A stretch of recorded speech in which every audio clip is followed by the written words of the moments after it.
Hello, my multivariable calculus students. Ms. Deere back on the mic for you today. We are talking about Lagrange multipliers,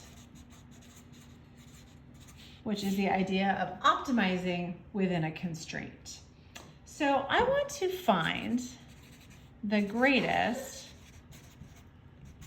and the smallest values that f of xy is xy, so this is my hyperbola takes on the ellipse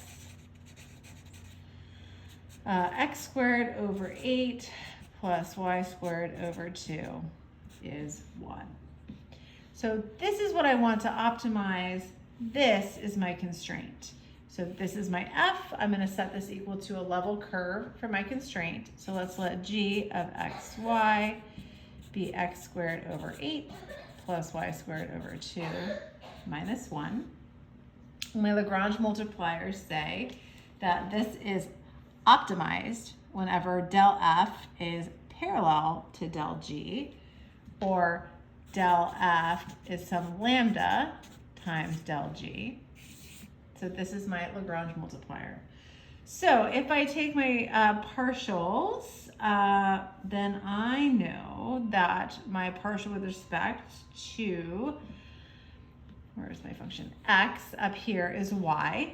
So y is equal to 2x over 8 lambda. And if I take my derivative with respect to y, I get x. So x is equal to 2y over 2 lambda. So now we can see that these are equal whenever y is 0. If y is 0, then x would also, or x would have to be 0. And well, that's not on my ellipse, so I can't have 0, 0, so that doesn't work. So I can throw those away. So now I just actually have to solve it. So if I solve this for y, let's solve this one right here. Y equals 2x over 8, which is x over 4 times lambda.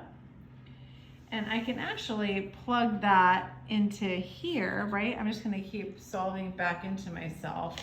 So x is equal to y times lambda. My 2's cancel. So I get x over 4 lambda times lambda.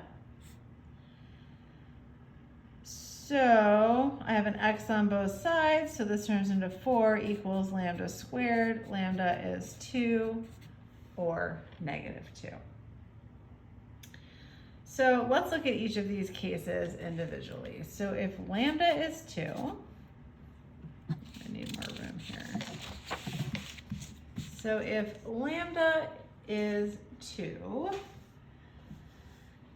then x is equal to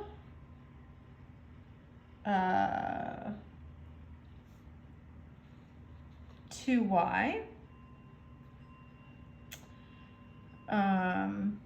So lambda is 2. So if I plug that into here, I get x over 2.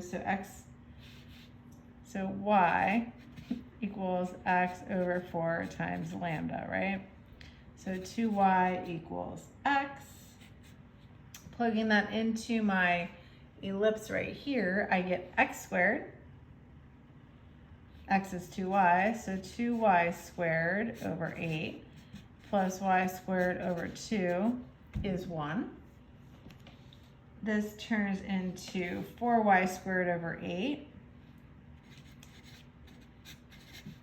plus, if I multiply this by 4, 4y squared over 8 is 1. So 8y squared equals 8, y squared equals 1. So y is 1 or negative 1.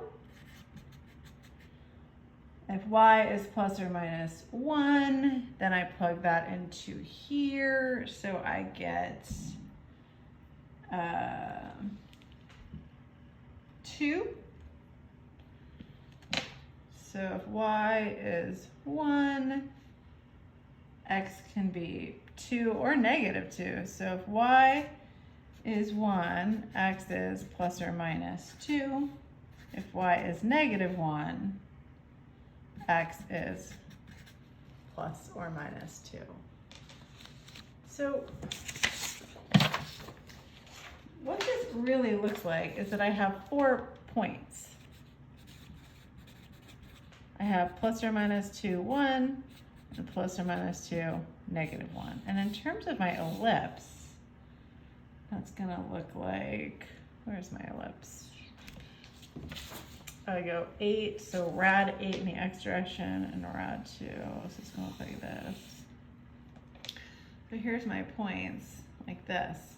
And so what these really are the points where my hyperbola, y equals something, so xy is my a, so y equals a over x.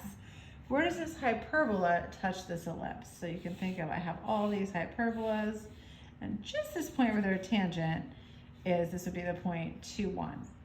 And down here, I'd have all these hyperbolas, and just this point where they're tangent is 2, negative 1, right? So these are all, oh, that one touched, and then these are down here.